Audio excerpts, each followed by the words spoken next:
D ಗ್ಯಾಂಗ್ನಿಂದ ಹತ್ಯೆಯಾಗಿದ್ದಂತಹ Renuka ಸ್ವಾಮಿಗೆ ಇನ್ನೂ ಮುಕ್ತಿ ಸಿಕ್ಕಿಲ್ವಾ?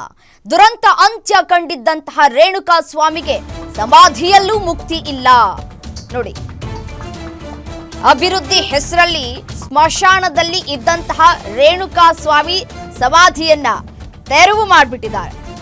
ಚಿತ್ರದುರ್ಗದ ಹಿಂದೂ ರುದ್ರ ಭೂಮಿಯಲ್ಲಿ ಇದ್ದಂತಹ ರೇಣುಕಾ ಸ್ವಾಮಿ ಸಮಾಧಿ ವೀರಶೈವ ಸಮುದಾಯದ ರುದ್ರಭೂಮಿ ಅಭಿವೃದ್ಧಿ ಕಾಮಗಾರಿಯ ಹಿನ್ನೆಲೆಯಲ್ಲಿ ಈ ಒಂದು ಸಮಾಧಿಯನ್ನ ಧ್ವಂಸ ಮಾಡಲಾಗಿದೆ ಅನ್ನುವಂತಹ ಮಾಹಿತಿ ಸಿಗ್ತಾ ಇದೆ.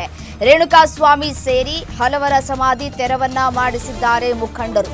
ರೇಣುಕಾ ಸ್ವಾಮಿ ಕುಟುಂಬಕ್ಕೆ ತಿಳಿಸಿದಂತಹ ವೀರಶೈವ ಸಮಾಜದ ಮುಖಂಡರು ಸ್ಮಶಾನ ಅಭಿವೃದ್ಧಿ ಕಾಮಗಾರಿ ಹಿನ್ನೆಲೆ ಸಮಾಧಿಯನ್ನ ತೆರವು ಮಾಡ್ತಾ ಇದ್ದೇವೆ ಅನ್ನುವಂತಹ ಮಾಹಿತಿಯನ್ನ ಕೊಟ್ಟಿದ್ದಾರಂತೆ. ಕಳೆದ 3 ತಿಂಗಳ ಹಿಂದೆಯೇ ಸಮಾಧಿ ತೆರವು ಮಾಡಲಾಗಿದೆ. ಆದರೆ ಈಗ ಅದು ಬೆಳಕಿಗೆ ಬರ್ತಾ ಇದೆ. ಮತ್ತೆ ಒಂದಷ್ಟು ಜನ ಹೇಳ್ತಾ ಇದ್ದಾರೆ ಈಗ ಡೆವಿಲ್ ಸಿನಿಮಾ ರಿಲೀಸ್ ಆಗ್ತಾ ಇದೆ, ಸೊ ಹಾಗಾಗಿ ಎಲ್ಲವೂ ಕೂಡ ಷಡ್ಯಂತ್ರ. ಇವಾಗ ಇದನ್ನ ಬೇಕು ಅಂತ ಹೇಳಿ ಮುನ್ನೆಲೆಗೆ ತೆಗೆದುಕೊಂಡು ಬಂದು ರೇಣುಕಾ ಸ್ವಾಮಿ ಕೊಲೆ ಪ್ರಕರಣಕ್ಕೆ ಸಂಬಂಧಪಟ್ಟಂತೆ ಆಕ್ಟಿವ್ ಆಗಿಡೋದಕ್ಕೆ ಒಂದಷ್ಟು ಪ್ರಯತ್ನಗಳಾಗ್ತಾ ಇದೆ ಅನ್ನುವಂತಹ ಗಂಭೀರ ಆರೋಪಗಳು ಕೂಡ ಕೇಳಿ ಬರ್ತಾ ಇದೆ. ಇದರ ಜೊತೆಗೆ ದರ್ಶನ್ ಅವರ ಅಭಿಮಾನಿಗಳೇ ಇದನ್ನ ಧ್ವಂಸ ಮಾಡಿಬಿಟ್ಟಿದ್ದಾರೆ ಅಂತ ಹೇಳಿ ಒಂದು ಹೆಜ್ಜೆ ಮುಂದಕ್ಕೆ ಹೋಗಿ ಈ ರೀತಿಯಾದಂತಹ ಆರೋಪಗಳನ್ನ ಕೂಡ ಮಾಡಲಾಗ್ತಾ ಇದೆ. ಬಟ್ ಆದ್ರೆ ಇದು ಬೇರೆ ರೀತಿಯಾದಂತಹ ತಿರುವಿದೆ ಅನ್ನೋದು ಕೆಲವ್ರಿಗೆ ಗೊತ್ತಿಲ್ಲ. ಹಲವರ ಸಮಾಧಿ ತೆರವನ್ನ ಮಾಡಿಸಿದ್ದಾರೆ ವೀರಶೈವ ಮುಖಂಡರು ಅನ್ನುವಂತಹ ಮಾಹಿತಿ ಲಭ್ಯವಾಗ್ತಾ ಇದೆ. ಈ ಹಿಂದೆ ಕಳೆದ 3 ತಿಂಗಳ ಹಿಂದೆಯೇ ಕೂಡ ಅವರ ಕುಟುಂಬಸ್ಥರಿಗೂ ಕೂಡ ಮಾಹಿತಿಯನ್ನ ನೀಡಲಾಗಿದೆ ಅನ್ನುವಂತಹ ವಿಚಾರ ಇದೀಗ ಸದ್ಯಕ್ಕೆ ಬರ್ತಾ ಇರುವಂತಹ ಮಾಹಿತಿ.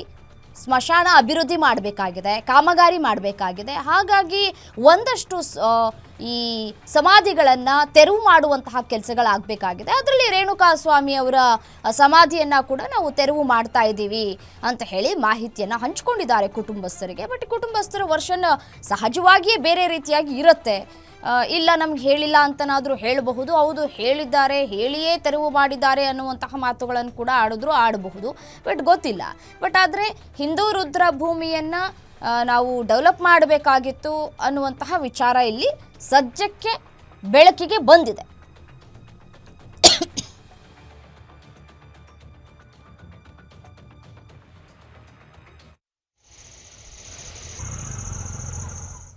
ಇದೇ ವಿಚಾರಕ್ಕೆ ಸಂಬಂಧಪಟ್ಟಂತೆ ಮತ್ತಷ್ಟು ಡೀಟೇಲ್ಸ್ ಕೊಡ್ತಾ ಹೋಗ್ತಾರೆ ನಮ್ಮ ಪ್ರತಿನಿಧಿ ರಾಜಶೇಖರ್ ದೂರವಾಣಿ ಸಂಪರ್ಕದಲ್ಲಿದ್ದಾರೆ. ರಾಜಶೇಖರ್, ಈಗ ರೇಣುಕಾ ಸ್ವಾಮಿ ಕೊಲೆ ಪ್ರಕರಣಕ್ಕೆ ಸಂಬಂಧಪಟ್ಟಂತೆ ಅವರು ಸತ್ತಾಗಲೇ 1.5 ವರ್ಷ ಆಯ್ತಾ ಬಂತು, ಸಮಾಧಿಯನ್ನ ಈಗ ತೆರವು ಮಾಡಿದ್ದಾರೆ ಅನ್ನುವಂತಹ ಮಾಹಿತಿ ಸಿಗ್ತಾ ಇದೆ.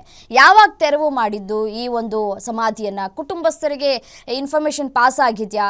ಕುಟುಂಬಸ್ಥರು ಏನ್ ಹೇಳ್ತಾ ಇದ್ದಾರೆ?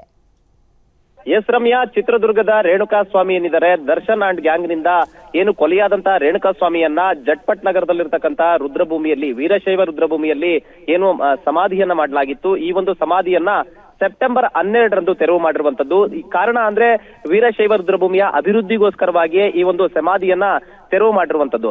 ಅಷ್ಟೇ ಅಲ್ಲದೆ ಕುಟುಂಬಸ್ಥರ ಜೊತೆಗೂ ಕೂಡ ವೀರಶೈವ ರುದ್ರಭೂಮಿಯ ಸಮಿತಿಯವರು ಕೂಡ ಅವರ ಜೊತೆಗೆ ಚರ್ಚೆಯನ್ನ ನಡೆಸಿ ಅವರ ಒಪ್ಪಿಗೆಯನ್ನ ಪಡೆದೇ ಈ ಒಂದು ರುದ್ರಭೂಮಿಯ ಅಭಿವೃದ್ಧಿಗಾಗಿಯೇ ರೇಣುಕಾ ಸ್ವಾಮಿಯ ಒಂದು ಸಮಾಧಿಯನ್ನ ತೆರವು ಮಾಡಿದ್ದಾರೆ. ಬರೀ ರೇಣುಕಾ ಸ್ವಾಮಿ ಅಷ್ಟೇ ಅಲ್ಲದೆ ಅಲ್ಲಿರ್ತಕ್ಕಂಥ ಹಲವು ಸಮಾಧಿಗಳನ್ನ ತೆರವು ಮಾಡಿರುವಂತದ್ದು. ಈ ಕುರಿತಾಗಿ ಈಗಾಗಲೇ ಸೆಪ್ಟೆಂಬರ್ 12ರಂದೇ ಈ ಒಂದು ಘಟನೆ ನಡೆದಿತ್ತು. ಈ ಘಟನೆ ನಡೆದ ಬಳಿಕ ಆ ಒಂದು ಸಂಬಂಧಿಕರನ್ನ ಸಂಪರ್ಕಿಸುವ ಪ್ರಯತ್ನ ಮಾಡಿದಾಗ ಈ ಕುರಿತಾಗಿ ಯಾವುದೇ ಪ್ರತಿಕ್ರಿಯೆಯನ್ನ ನೀಡಲ್ಲ ಅಂತ ಸ್ಪಷ್ಟನೆಯನ್ನು ಕೂಡ ಕೊಟ್ಟಿದ್ರು. ರೈಟ್, ಥ್ಯಾಂಕ್ ಯು ತಮ್ಮ ಮಾಹಿತಿಗೆ.